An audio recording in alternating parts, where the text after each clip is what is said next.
let us turn to Psalms 127, verse 1. There we read, unless the Lord build the house, they labor in vain that build it. आज का जो वचन है वो भजन संहिता उसका 127 अध्याय उसके 1 में लिखा है, यदि घर को यहोवा न बनाए तो उसके बनाने वाले का परिश्रम व्यर्थ होगा। यदि नगर की रक्षा यहोवा न करे तो रखवाले का जागना व्यर्थ ही होगा। Anything. जैसे कि इसमें लिखा है कि परमेश्वर की मदद के बिना हम कुछ भी नहीं कर सकते। Apart from me, you can do nothing. So says the Bible. वचन कहती है कि मुझसे दूर होके तुम कुछ भी नहीं कर सकते। But in these days, most people do not honor God. लेकिन आजकल के टाइम पे बहुत सारे ऐसे लोग हैं जो परमेश्वर को महत्व नहीं देते। They do not depend on God. वो परमेश्वर पर निर्भर नहीं होते Because of human pride and arrogance. क्योंकि उनके अंदर जो स्वभाव है, उनका जो घमंड है, वो उनको उस चीज के लिए परमिशन नहीं देता। Human pride and arrogance, that is sin according to God. और जो इंसान का जो घमंड है और जो उसकी ना सुनने की आदत है, वो परमेश्वर के लिए वो पाप है। Let me draw your attention to the story of Titanic. और चलो हम आपका ध्यान जो टाइटैनिक की जो कहानी थी उसकी तरफ आकर्षित। It was the largest ship. वो एक बहुत ही बड़ा जहाज था। It was the fastest ship. वो बहुत ही तेज जहाज था। In its maiden voyage from Liverpool, London to New York, it met with an accident. और जब वो लंदन से चला था न्यूयॉर्क की तरफ, तब एक हादसा हुआ उसके साथ। It was the most luxurious ship. वो बहुत ही अच्छा ही वो जहाज था। It could carry 3,000 people. पर वो एक साथ करीब 3000 लोगों को लेके जा सकता था। Everyone believed that the ship was unsinkable. और सबको ये यकीन था कि वो कभी भी नहीं डूबेगा। It was a symbol of human pride and arrogance. और यही वो स्वभाव होता है जो हम इंसानों के अंदर होता है। It was the most luxurious ship the world had ever known.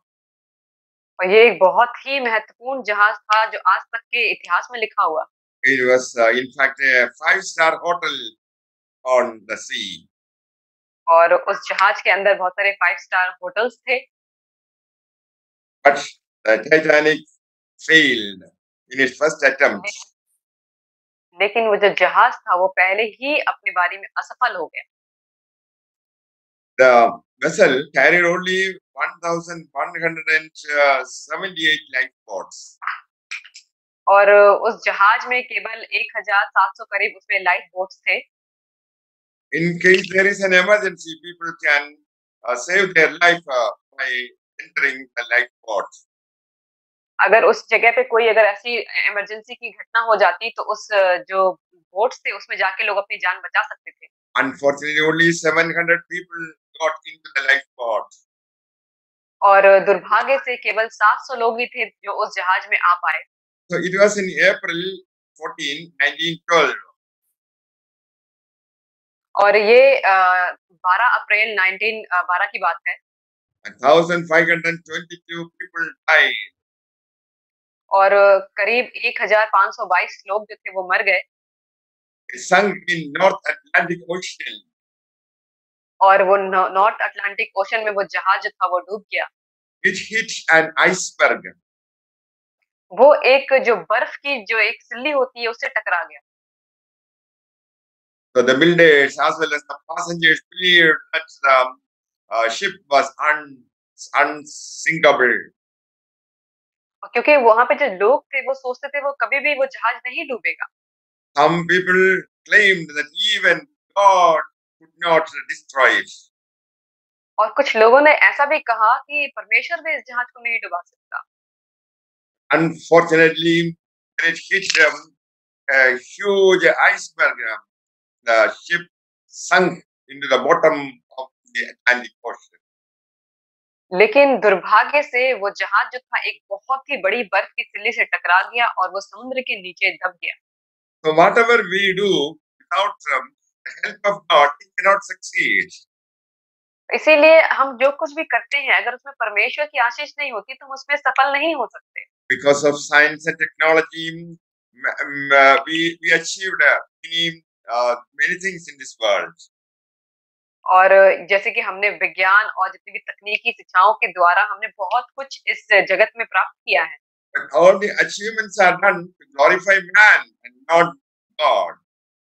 और ये जो कुछ भी चीजें हमने प्राप्त की हैं, वो सिर्फ इंसानों के लिए हमने की है, उसको खुश करने के लिए, परमेश्वर को खुश करने के लिए नहीं। God is against those people who are proud. और जो लोग घमंड करते हैं अपने अंदर, परमेश्वर उनके विरुद्ध होता है। According to 1 Peter chapter 5, verse 5, God gives special blessings to those who are humble. और जैसे कि हमने देखा है कि पहला पत्रस उसका 5 अध्याय में लिखा हुआ है कि परमेश्वर ने उन्हें बहुत ही अच्छी आशीष दी है जो परमेश्वर की आज्ञाओं को मानते हैं। We must surrender our life. We must worship one true God. Then only we will be blessed. और हमें अपने जीवन को परमेश्वर के आगे समर्पण कर देना चाहिए, और तभी यही वजह है कि हम परमेश्वर से आशीष पाएंगे। God is against us that nothing can be achieved in this life. और परमेश्वर जो है वो इन सब के विरुद्ध है कि इस जगत में हम कुछ भी प्राप्त नहीं कर सकते उसके। They boasted that God himself could not sink this ship. और उन लोगों ने ये इस चीज पे बहुत ही बड़ाई की कि इस जहाज को परमेश्वर भी नहीं डुबा सकता। They used the latest shipbuilding technology. और उन्होंने उस शिप को बनाने के लिए जो भी नई तकनीकी चीजें थी, उन सब चीजों का इस्तेमाल किया था। There were 15 watertight doors. और वहां पे करीब 15 जो थे वो पानी को रोकने के लिए बनाए गए थे। Everyone believed that this ship was unsinkable.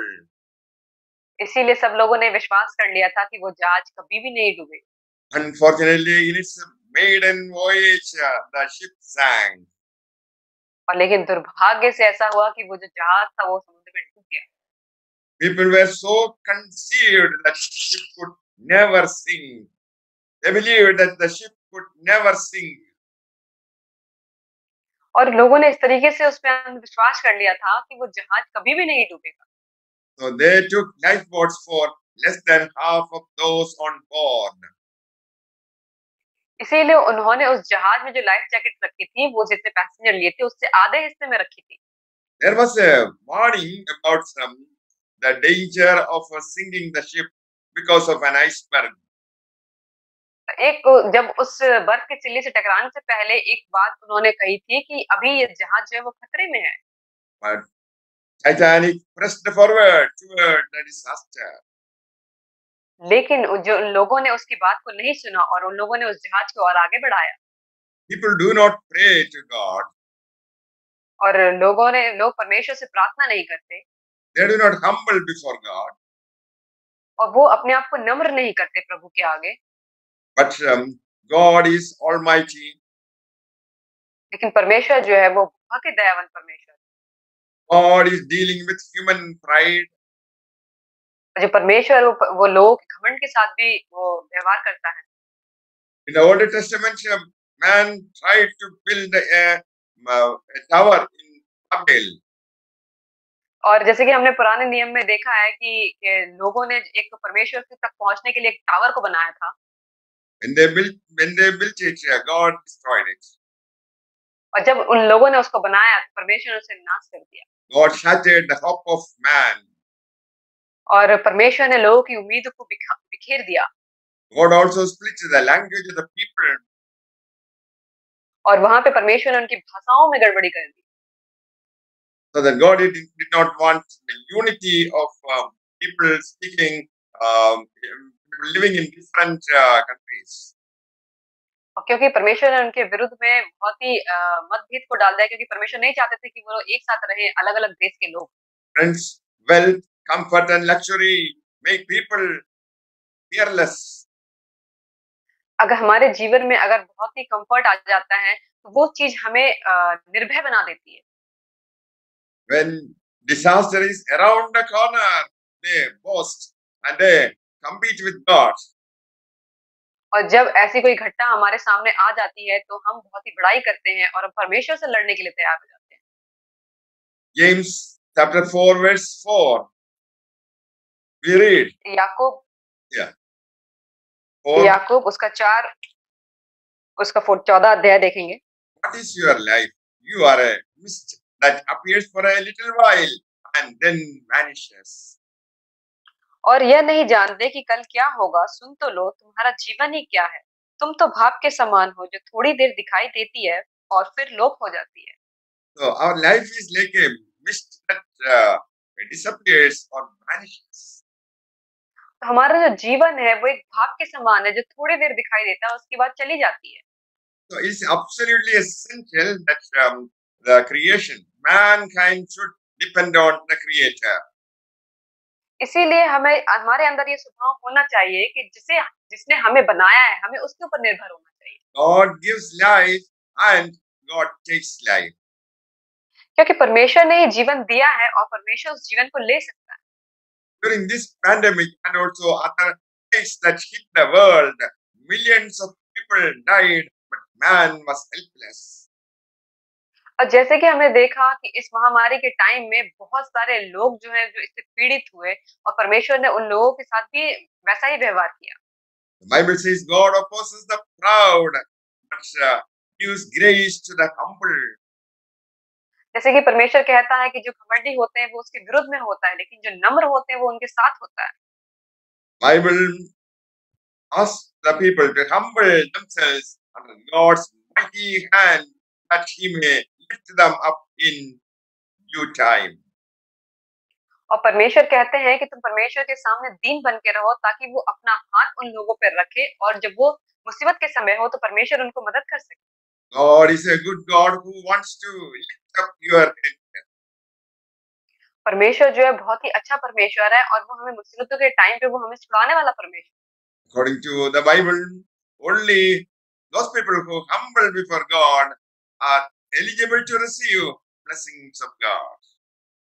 अब बाइबल बताती है कि जो लोग परमेश्वर के आगे नम्र होते हैं केवल वही लोग होते हैं जो परमेश्वर के आशीषों को ले सकते हैं। It is good that man should understand that he is a vapor that disappears.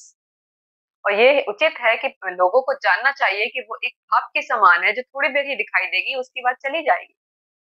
We are also warned about the consequences of disobedience to God. और हम वैसे भी जानते हैं कि जब हम परमेश्वर की आज्ञाओं को नहीं मानते तो उसका क्या प्रतिफल होता है।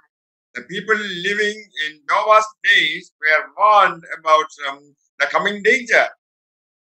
और जैसे कि हमने नूह के टाइम पे देखा है कि जब परमेश्वर ने कहा था उसे बनाने के लिए जहाज, तब वहां पे भी लोग बहुत ही खतरे में जी रहे थे। They ignored and belittled the old preacher. और उन लोगों ने उसे नकार दिया और नूह की बात को नहीं सुना। In these times, dear friends, we are also warned in the Word of God about the coming danger. और आज के टाइम पे भी हम परमेश्वर के वचन की जरूरत है ताकि जो अभी आने वाले खतरे हैं उससे हम बच सकें। We are warned about life without salvation of Christ. हमें ये चिताया गया है कि हमारा जीवन कैसा होगा बिना परमेश्वर की आशीषों के।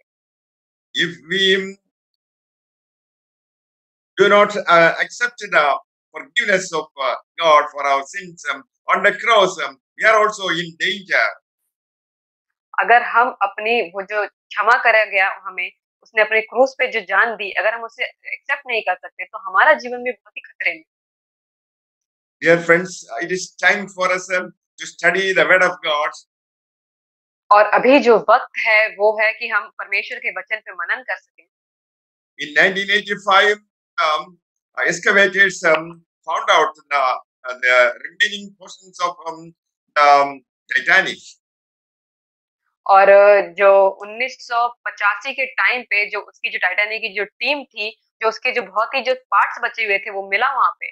It was found that only a few small holes brought the disaster. और उन्होंने देखा कि उस जहाज का बहुत ही थोड़ा सा हिस्सा उन्हें उस समुद्र के नीचे मिला। Also, even a small sin in our life can sink the ship of our lives. तो इसीलिए हमारे जीवन का बहुत ही थोड़ा पाप भी हमें उस जहाज की तरह डुबा सकता है। The captain of the Titanic asked the crew to ready lifeboats.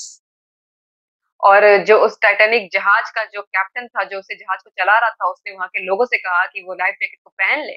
but passengers were unwilling. लेकिन जो वहाँ के पैसेंजर थे, उसे पहनना नहीं चाहते थे। Many were forcibly picked up and placed in the lifeboats. और उन लोगों ने बहुत ही अपनी ताकत से उन लोगों को वहाँ से उठाया और लाइफ जैकेट उन्हें पहनाई। And few of the boats were loaded to their capacity. और जो बहुत कुछ जो जहाज थे, उन लोगों में उन पैसेंजर्स को लाइफ जैकेट पहना के बैठाया गया। Some passengers refused to leave the ship without their valuables. और कुछ लोग उसमें ऐसे भी थे कि जो उस जहाज में बैठना नहीं चाहते थे, बिना अपने साथ जो कीमती संपत्ति लाए थे, उसके बिना। They went back to collect their belongings. हाँ, तो वो जो पैसेंजर्स थे, वो फिर से जहाज में वापस गए अपने सामान को लाने के लिए। Thereby they lost their only chance at a lifeboat. They lost their only chance to get into the lifeboat. और ये हो सकता है कि ये उनका आखिरी चांस था कि वो उस बोट में फिर से आके बैठ सकते थे। Most of the lifeboats had already been launched. और बहुत सारे उसमें जो जहाज थे, जो पहले से ही वहाँ पे लोगों से भर गए थे। And hundreds of people remained on the ship with no hope of salvation. और बहुत ही 100 संख्याओं से भी अधिक लोग थे जिनके पास कोई भी आशा नहीं थी, क्योंकि वो बोट पे और बैठ नहीं सकते थे। Captain and more than 1,500 passengers and crew went down with the ship. और 1500 से भी अधिक लोग और उस जो जहाज का जो कैप्टन था, वो लोग उस जहाज के नीचे दब गए। We need to understand the lifeboat is Jesus Christ. हमें ये चीज समझना पड़ेगा कि जो लाइफ जैकेट है, वो हमारा यीशु है। We must teach the people the word of God or the gospel. हमें लोगों को परमेश्वर के सुसमाचार को सुनाना पड़ेगा। Then only people can understand what the lifeboat is. तो इसी तरीके से लोग समझ पाएंगे कि वो लाइफ जैकेट है क्या। Through Jesus Christ, God provided a way of rescue. और जो परमेश्वर है, वही वो मार्ग दिखाता है कि जो हमें वहां से छुड़ा सकता है। The question is, are you in a sinking ship or a lifeboat? तो यहाँ पे ये सवाल है कि आप उस डूबते हुए जहाज में हैं या फिर आप उस लाइफ जैकेट पहने हुए जहाज में। Still, there are millions of people who are in the sinking ship of life. अभी भी मिलियंस में लोग हैं जो उस जहाज में बैठे हैं, जो जहाज डूबने वाला है। It is our duty to spread the gospel. और ये हमारा कर्तव्य है कि हम उस सुसमाचार का प्रचार करें। Because in John 3:36 we read, whoever believes in the Son has eternal life, but whoever rejects the Son will not see life. क्योंकि हम वचन में देखते हैं, यूहन्ना उसका 3:36 में, जो पुत्र पर विश्वास करता है अनंत जीवन उसका है, परंतु जो पुत्र को नहीं मानता वह जीवन को नहीं देखेगा, परंतु परमेश्वर का क्रोध उस पर रहता है। Whoever shall call upon the name of the Lord shall be saved. जो कोई परमेश्वर के नाम के आगे झुकता है, वो उसे बचाएगा। The Lord is not willing that anyone should perish. और परमेश्वर नहीं चाहता है कि किसी एक को भी वो छोड़ दे। So, dear friends, it is high time for you to step into the lifeboat of Jesus Christ. और यही वो महत्वपूर्ण समय है कि हम उस लाइफ जैकेट वाले जहाज में अपने आप को बैठाएं। My friends, only those passengers who thought they were in danger looked into the lifeboat. और केवल वही लोग जो समझते हैं कि यहाँ पे खतरा है, वही लोग ही सिर्फ उस लाइफ जैकेट वाले बोट में बैठ सकते हैं। Only those people who believe that they are in mortal danger will look to the lifeboat of the Savior, Jesus Christ. केवल वही लोग जो इस बात को जानते हैं कि ये शरीर अस्थायी है और उस लाइफ जैकेट बोट में बैठने से उन्हें बचाया जाएगा। Bible we read that first we seek the kingdom of God and everything will be added unto you. जैसे कि हम वचन में पढ़ते हैं कि पहले हमें उसके राज्य और पराक्रम की खोज करनी चाहिए, उसके बाद हमें सारी वस्तुएं यूं ही मिल जाएंगी। If we fail to put God first, we break all the commandments. अगर हम इस चीज में चूक जाते हैं कि अपने सब काम में परमेश्वर को प्रथम रखें, तो हम उसके सारी आज्ञाओं को तोड़ देते हैं। If you do not enter the lifeboat of Jesus Christ, all our sins will come out as evidence of our guilt. अगर हम उस लाइफ जैकेट वाले बोट में अपने आप को नहीं बिठा पाते हैं, तो बाकी जो हमारे पाप है, वो हमें और भी तोड़ देंगे। Our Heavenly Father didn't want anyone to go to hell. और जो हमारा स्वर्गीय पिता है, वो बिल्कुल नहीं चाहता है कि हम में से कोई भी नरक में जाए। Our loving Heavenly Father made us a way to be saved. क्योंकि हमारे उस प्रेमी परमेश्वर ने एक रास्ता बनाया है, जिसके द्वारा हम बचाए जा सकते हैं। The Bible says Jesus Christ is the captain of our salvation. और वचन बताता है, बाइबल बताती है कि जो यीशु मसीह है, वो हमारे जहाज का कैप्टन है, उस उद्धार का कैप्टन है। Jesus gave his life for the salvation of the sinners. क्योंकि यीशु ने अपनी जान को दिया, ताकि वो पापियों की जान को बचाने के लिए उसने अपनी जान को क्रूस पे दिया। Because of the sacrifice of Jesus Christ, you and I can have a place in the lifeboats. आज हमें और आपको उस लाइफ बोट वाले जहाज में जगह मिली है, क्योंकि परमेश्वर ने हमारे और आपके लिए उस क्रूस की मृत्यु को ग्रहण किया। The important question is how to enter the lifeboats. और सबसे महत्वपूर्ण सवाल ये है कि हम उस लाइफ जैकेट वाले बोट में कैसे बैठे। The moment a person repents and trusts in Jesus Christ, we will be saved. अगर हम अपने जो भी हमने पाप और गुनाह किए हैं, उसके लिए हम पश्चाताप करें और परमेश्वर प्रार्थना करें, तो हम बचाए जाएंगे। God will forgive and grant us gift of eternal salvation. परमेश्वर हमारे पापों को क्षमा करेगा और हमें उस अनंत जीवन के उपहार के साथ वो हमें देगा। Lord Jesus, friends, we have a duty to share the love of Jesus Christ to our friends, our relatives, and neighbors. हमारा ये कर्तव्य बनता है कि हम परमेश्वर के प्रेम के बारे में, उसके सुसमाचार के बारे में अपने दोस्तों, अपने रिश्तेदारों और जिससे भी हम मिलते हैं उनको सुनाएं। If we share the word of God, people are ready to accept Jesus Christ and enter the lifeboat. और जब हम इस चीज को करेंगे, तो लोग जो होंगे वो परमेश्वर के प्रेम को पहचानेंगे और परमेश्वर को ग्रहण करेंगे और उस बोट में जाके बैठ पाएंगे। Some of the people are disappointed. बहुत सारे लोग होंगे जो हमें निराश करेंगे। They are in a hopeless condition. वो जो है वो बिल्कुल भी आशाहीन अवस्था में है।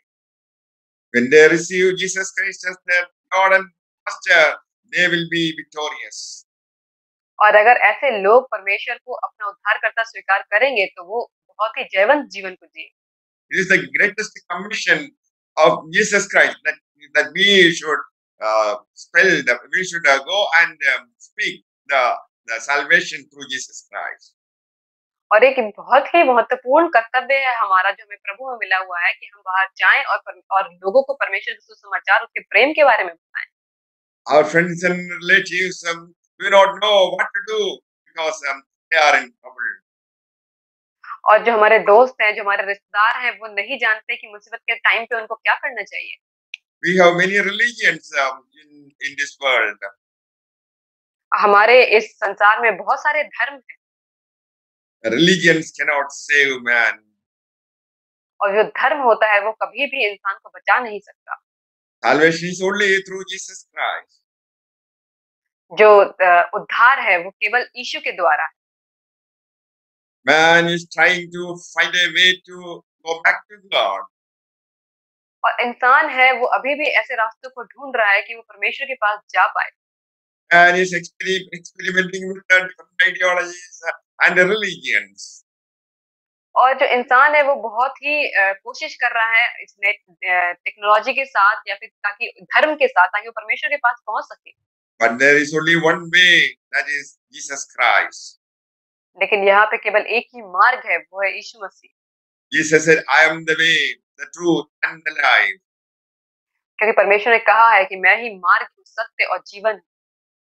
Jesus wants you and I to save some people from the hellfire. और परमेश्वर चाहता है कि हम ऐसे लोगों को बचाएं उस नरक की आग से। And we will be rewarded and will be honored in the kingdom of God. If we share the word of God, God will reward you, God will honor you in His kingdom. अगर हम परमेश्वर के सुसमाचार को प्रचार करेंगे, तो वो अपने स्वर्ग राज्य में जब हम जाएँगे, तो वो हमें वैसी ही चीज़ों से रिवॉर्ड करेगा, हमें वो और भी प्रशंसा करेगा। My friend, if you are not ready to share the gospel with your friends, relatives, and neighbors, you will be held responsible. और अगर हम नहीं इस चीज़ में हम नहीं चाहते कि परमेश्वर सुसमाचार को अपने दोस्तों को, रिश्तेदारों को और अपने पड़ोसी को सुनाएँ, तो परमेश्वर हम उसके ज़िम्मेदार होंगे कि उन्हें उद्धार नहीं मिल पाया तो। My friend, right now, make it a point to share gospel whenever possible. और अभी और इसी वक़्त हमें ये निर्णय लेना चाहिए कि हमें जब भी हो सके हम परमेश्वर के वचन को शेयर करें लोगों के साथ। May the Lord bless you with these words. Amen. परमेश्वर आप सबको आशीष करे इन सब वचनों के साथ। आमीन।